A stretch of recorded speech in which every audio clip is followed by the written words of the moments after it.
I was already running late. The coffee burned my tongue, but I barely felt it as I tossed it down in a single gulp. I didn't have time to care about the small things.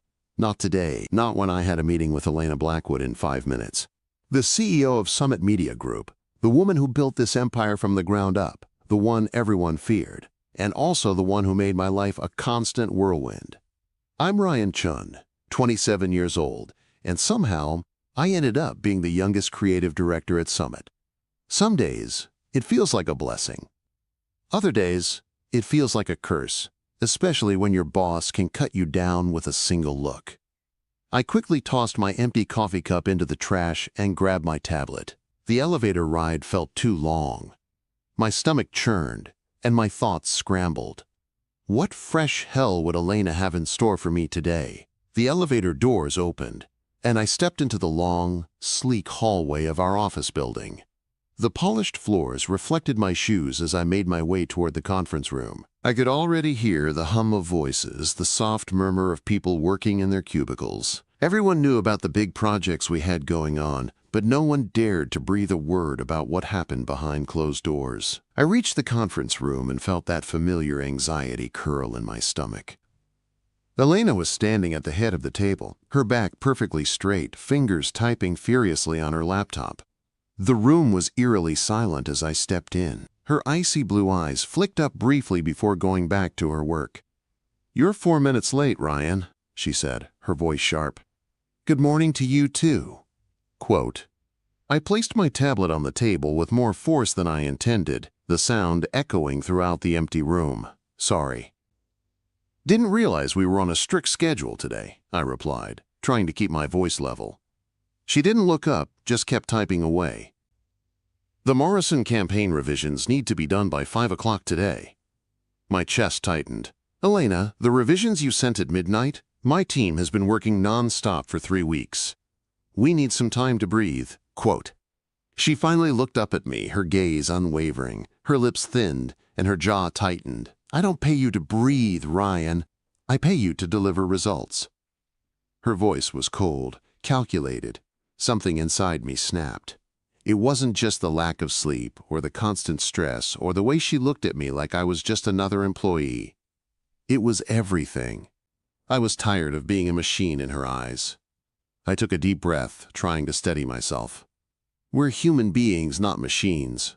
When was the last time you asked how anyone was doing? When was the last time you acted like a leader instead of a babysitter?" Quote. Her eyes flashed, but she didn't speak right away. She was angry. But so was I. "If you can't handle the pressure, maybe you're in the wrong job," she shot back, her words sharp as daggers. That was it. I stood up, the chair scraping across the floor as I pushed it back with force. "Wrong job? I've given everything to this company, Elena. My team has given everything. But you wouldn't notice that because you're too busy hiding behind your laptop, sending emails at midnight like a robot." Her eyes narrowed. For a moment, I thought I saw something more behind the cold blue. Something softer, maybe even hurt, but it was gone before I could fully register it. "You think you know me?" she said, her voice quieter, but still full of that icy edge. "You don't know anything about what it takes to run a company." The tension between us was suffocating. I couldn't breathe. The words came out before I could stop them. "And you don't know anything about treating people with respect." For a moment, we just stood there, the silence thick and heavy. My heart was racing, my chest tight. I don't know what I was expecting her to do. Apologize? Back down? But she didn't. Her face was hard, her posture stiff. We were standing so close now. I could feel the heat radiating off her body. I could smell her perfume, a scent that was sharp and clean, like a breath of fresh air on a winter morning. My pulse quickened, and I tried to look away, but I couldn't. There was something about her that was magnetic, something that had kept me coming back to these fights over and over again. Then she did something I didn't expect. Her hand shot out, grabbing my tie with a strength that surprised me. She yanked me toward her, and before I could react, her lips crashed into mine. It wasn't gentle, it wasn't tender, it was forceful and raw, like everything we'd been holding back had exploded in that one single kiss. I didn't pull away. I couldn't. My hands moved on their own. finding their way to her waist as the kiss deepened. Her lips were warm, tasting like coffee and mint, and I could feel the tremble in her fingers where she still gripped my tie. The whole world around me seemed to disappear. The office, the projects, the endless pressure. There was nothing left but the press of her lips against mine, the way she pulled me closer, desperate and hungry. Time froze. Every argument we'd ever had, every moment of tension that had been building between us, all of it spilled out in that kiss. For those few seconds, nothing else mattered. When she finally pulled away, her eyes were wide and glassy, her breath shaky. Her cheeks were flushed, and for a split second, I saw something I'd never seen before. Vulnerability, fear, realness. "Stop fighting with me all the time," she whispered, her voice trembling as she backed away from me. And, just like that, she grabbed her leather bag from the table, her movements jerky, rushed, as she hurried toward the door. She paused for a moment, standing there with her back to me. Then, without a word, she walked out.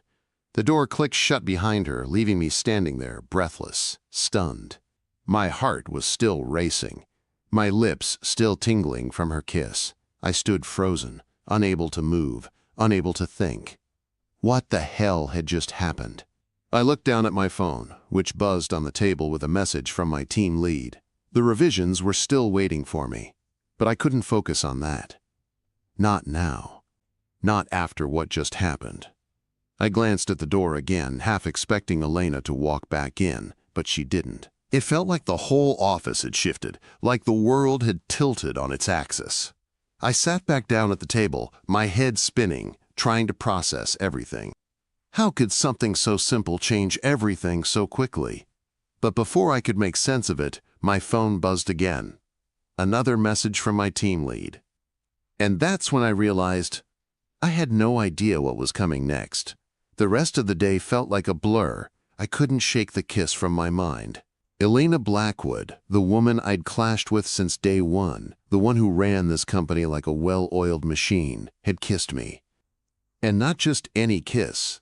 No, this one was raw, desperate, and full of something I couldn't quite put my finger on. I couldn't focus on work. Every time I tried to look at my tablet or respond to an email, my mind kept replaying that moment in the conference room. The way her lips felt against mine, the way her body trembled just slightly when she pulled away. I couldn't help but wonder what had changed for her. What had caused her to snap like that? It wasn't just the kiss that had my mind spinning. It was what she said before she walked out. "Stop fighting with me all the time."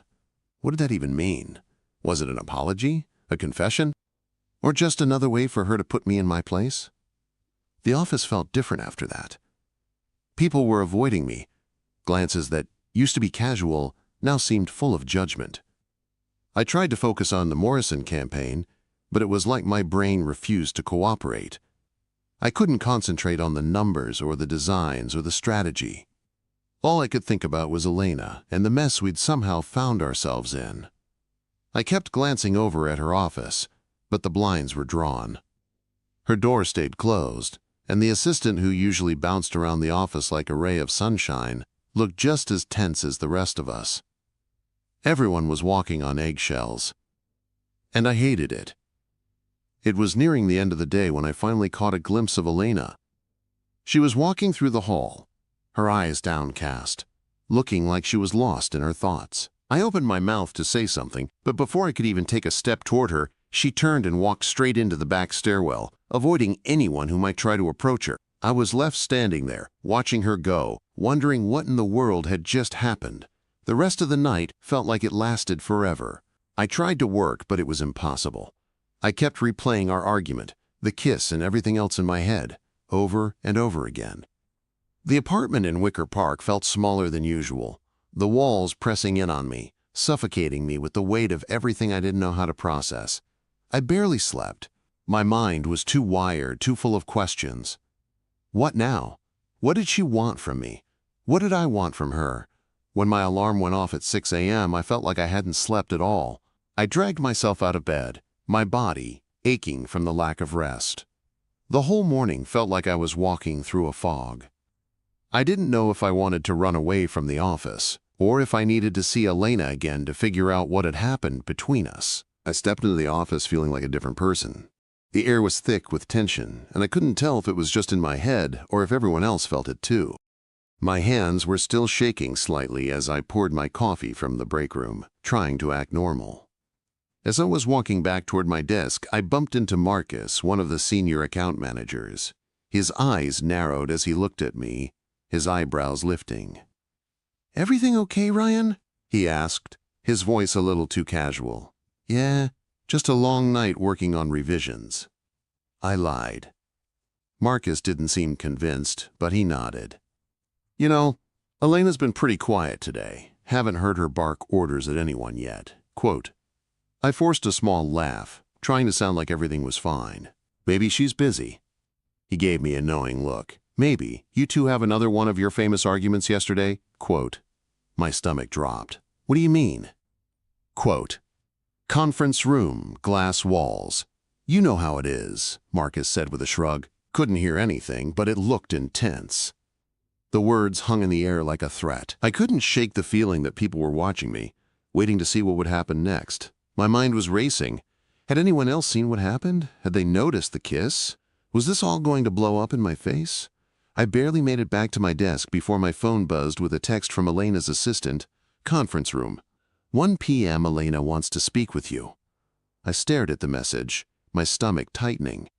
It wasn't the kind of request I was used to. Normally, when Elena wanted to speak to me, it was for a meeting about the latest campaign or some new problem she needed fixed. But this felt different. I glanced up, half expecting to see Elena's icy blue eyes staring at me from across the room, but her office door remained closed. My heart skipped a beat. What did she want? What was she going to say? The clock ticked by slowly, each minute dragging on longer than the last. At 12:50 p.m., I stood up from my desk, pushing my chair back too quickly, my nerves getting the best of me. I felt like I was about to walk into a storm, not a conference room. When I reached the door to the conference room, I hesitated for a second, my hand hovering over the handle. Was I about to face the consequences of what had happened yesterday, or was this something else entirely? I took a deep breath and stepped inside. Elena was standing at the head of the table again, her back straight, her fingers flying across her laptop keyboard. This time, when I walked in, she didn't immediately look up. She was silent, the tension between us almost palpable. I swallowed hard, unsure of what to say, unsure of what was going to happen next. Finally, she closed her laptop, turned to face me, and met my eyes. "We need to talk about yesterday," she said quietly. I nodded, but before I could respond, she added, "And you need to stop fighting with me all the time." I wanted to argue. I wanted to push back, to remind her that I wasn't the only one who'd been fighting. But instead, I just stood there, unsure of what came next. Elena exhaled, her shoulders sagging slightly, a look of exhaustion crossing her face. "You and I, Ryan, we've been at each other for months. But yesterday I saw something in you I didn't expect, and I don't know how to deal with it." Quote. "Neither did I, Elena. Neither did I." For a few seconds, neither of us spoke. The conference room felt smaller than usual. The air was thick, like the walls themselves were listening to us. Elena stood across the table from me, her arms crossed tightly like she was holding herself together. I had never seen her like this. Usually, Elena Blackwood walked into a room like she owned the world. Confident, sharp, unbreakable. But right now, she looked tired. Not physically tired, but the kind that sits deep inside a person. "You saw something in me?" I finally asked. She looked away for a moment, staring at the glass wall like she was trying to gather her thoughts. "Yes," she said quietly. "And it scared me." I let out a small laugh that had no humor in it. "I scare you?" I said. "That's funny coming from the woman who scares half the company." Her lips curved slightly, but it wasn't a real smile. "You're the only person here who doesn't treat me like a queen or a monster," she said. "Everyone else just agrees with me. Or they stay quiet. You fight me." "Because sometimes you're wrong," I said. She looked back at me. "And sometimes you're right." That surprised me. Lena Blackwood, admitting she might be wrong, felt like the world turning upside down. She slowly walked around the table until she was standing a few feet away from me. Not too close, but close enough that I could smell her perfume again. "Ryan," she said softly, "do you know how lonely it is to be the person in charge?"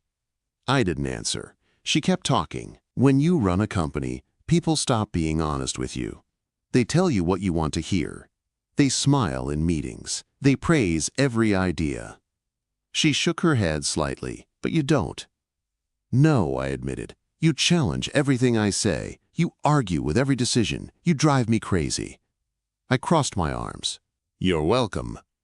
That tiny smile appeared again. "For months I told myself I hated it," she continued. "Every time we argued, I would walk back to my office furious." "Yeah," I said, "I noticed. But the truth is," she paused, taking a slow breath, "those arguments were the only real conversations I had all day." My heart beat a little faster. The room suddenly felt warmer. "You're the only one who treats me like a person," she said. I rubbed the back of my neck. "Well, that person still drives me insane." "Same," she said quietly. We both stood there, staring at each other. There was no anger now, no sharp words, just something heavy sitting between us. "So what happens now?" I asked. Her shoulders tensed again. "That's the problem," she said. "I don't know." She walked to the window and looked out over the Chicago skyline. Cars moved slowly far below us like tiny pieces in a game. "You work for me," she continued. "I'm the CEO.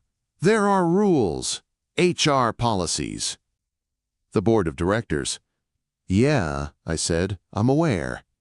She turned back to me. "Yesterday shouldn't have happened." Those words hit harder than I expected. But before I could respond, she continued, "But I also can't pretend it didn't." I blinked. "I've spent years building this company," she said. "Every decision calculated, every step planned. My life is controlled down to the minute." I nodded slowly. "That sounds about right." "But you," she said, pointing at me slightly, "you are chaos." "Wow," I said. "That's flattering." She ignored the joke. "You walk into a room and challenge everything. You question my strategies. You defend your team. You make me rethink decisions." Her voice softened. And somewhere along the way, I started looking forward to those fights. The room went completely silent. I didn't know what to say. Because the truth was, I had felt it too. Every argument with her had a strange energy to it, like something electric was sitting just under the surface. "You know what the worst part is?" she said. "What?" "When you weren't in the office last month for 2 days, the building felt empty." That caught me off guard. "You noticed that?" "I notice everything," she said. I stepped closer to her without really thinking. The distance between us shrank. "Then why act like you hate me?" I asked. She laughed softly. "Because admitting the truth would make things complicated. Too late for that." She looked up at me, those bright blue eyes searching my face. "You're right," she said quietly. We stood there again in silence. Finally, I said the question that had been sitting in my chest since yesterday. "Why did you really kiss me?" Her breath caught slightly. For a moment, I thought she wouldn't answer. Then she said it. "Because I was tired of pretending." My pulse jumped. "Pretending what?" "That every time we argue, my heart isn't racing," she said. "That every time you challenge me, I don't feel alive." I swallowed. That's a lot to process. "I know." Another silence fell between us. Then she asked softly, "Do you regret it, quote?" I thought about the kiss, the way everything stopped for a moment. "No," I said honestly. Her shoulders relaxed just a little. "But," I added, "this could destroy both our careers." "I know. And the entire office already thinks we hate each other, quote." "Also true." I sighed. "So this is a disaster." She nodded. "Probably." Then, for the first time, Elena Blackwood laughed, a real laugh. And suddenly, the tension in the room broke. She walked closer until we were only inches apart again. "No more fighting?" she asked quietly. I shook my head. "That might be impossible." Her eyebrow lifted. Oh? Because arguing with you is kind of my favorite hobby. She smiled. Mine, too. Just then my phone buzzed loudly in my pocket. The sound shattered the moment. I pulled it out and looked at the screen. My stomach dropped instantly. It was a message from an unknown number. 3 simple words. I saw everything. A second message arrived immediately after. Conference room yesterday. My blood ran cold. I looked up at Elena slowly. Something's wrong, I said.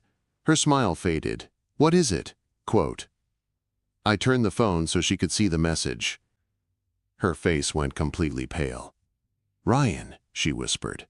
But before either of us could say another word, my phone buzzed again.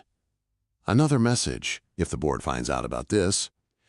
Your careers are over. The air left my lungs. Elena stared at my phone like it was a bomb about to explode. Her face had gone completely still, the way it did in high-pressure meetings. But I knew her well enough now to see the fear behind it. Another message came through. Meet me tonight, 8 p.m. Parking garage level B. No name, no number, just a blocked contact. This is blackmail, I said quietly. Elena straightened her shoulders. Or someone trying to scare us. They mentioned the board. Her jaw tightened. That it's someone inside the company. The weight of that settled over us. This wasn't gossip anymore, this was personal. Don't go, she said quickly. If this is a setup. I have to, I interrupted. If someone is planning to take this to the board, we need to know who. Her eyes searched mine. We go together, she said. I shook my head. If they see us both, it confirms everything. Silence stretched between us. Finally, she nodded once. Text me the second you see anything strange. Everything about this is strange. Quote. That night, the parking garage felt colder than usual. The concrete walls echoed with every step I took. My heart was pounding so loud I could hear it in my ears. Level B was nearly empty. A few cars sat scattered under the dim lights. I checked my phone. 8:03 p.m. Right on time.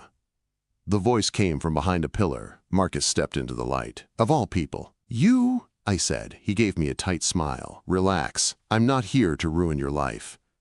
Then what is this? Quote. He held up his phone. I saw you two through the glass wall yesterday. The kiss. My chest tightened. So you decided to threaten us?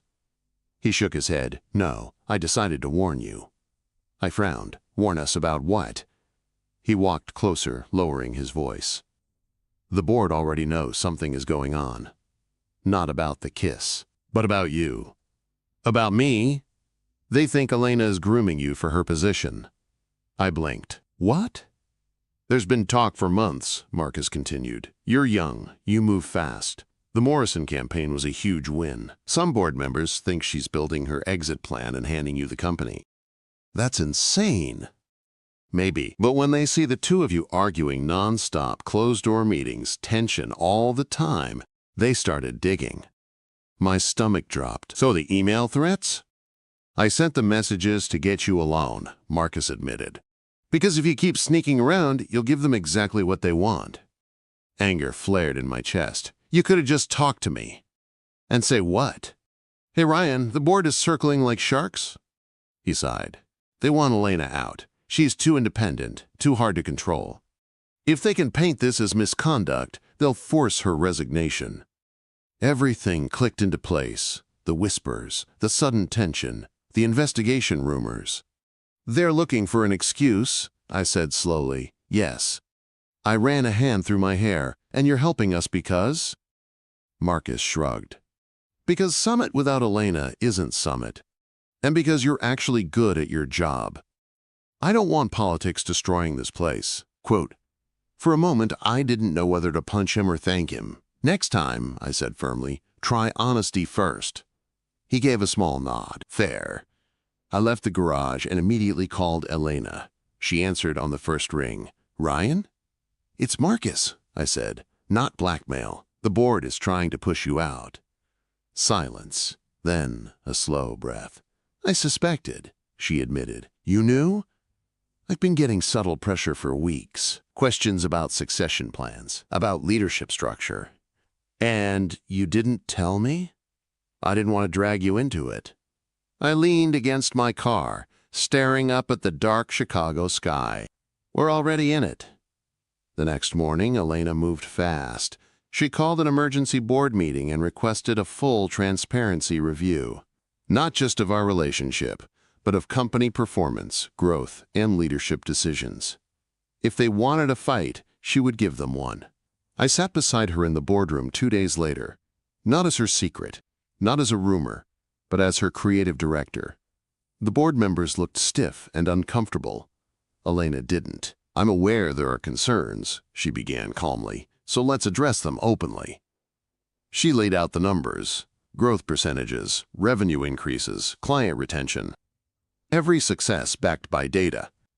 Then she said the words that made my heart race. Yes, Ryan and I have developed a relationship. It is recent, it is mutual, and it does not influence business decisions. One of the board members leaned forward. This creates liability. Only if we hide it, she replied. Transparency eliminates liability. The room fell quiet. I built this company, she continued, and I will not allow personal rumors to be weaponized as corporate strategy. I had never been more proud of her. After hours of discussion, the decision was made. No misconduct. No forced resignation. However, to remove any future conflict, I would transition to a separate division with independent reporting structure. Same company. Different chain of command. It was smart. It protected both of us. When we left the building that evening, the weight that had been crushing my chest for days finally lifted. Elena stopped on the sidewalk outside Summit. The wind moved gently through her hair. We survived, she said softly. Barely. She stepped closer. No, she corrected. We fought. I smiled. Together. Her hand slid into mine, natural and steady. You know, she said, looking up at me, for someone who drives me crazy, you're surprisingly brave. I learned from the best, I replied. She laughed quietly. No more fighting, she asked. I pretended to think about it. Let's change the rules, I said. We argue about ideas, not about us. She nodded. Deal. As the city lights flickered on around us, I realized something. The kiss in that conference room wasn't the beginning of chaos. It was the beginning of honesty. We still challenged each other every day, still debated strategies and creative risks. But now, when we stood across from each other in meetings, there was no hidden tension, no pretending, just two strong people on the same side. And every once in a while, when no one was looking, she would lean in close and whisper, "Stop fighting with me all the time," quote, and I would smile and answer, "Never."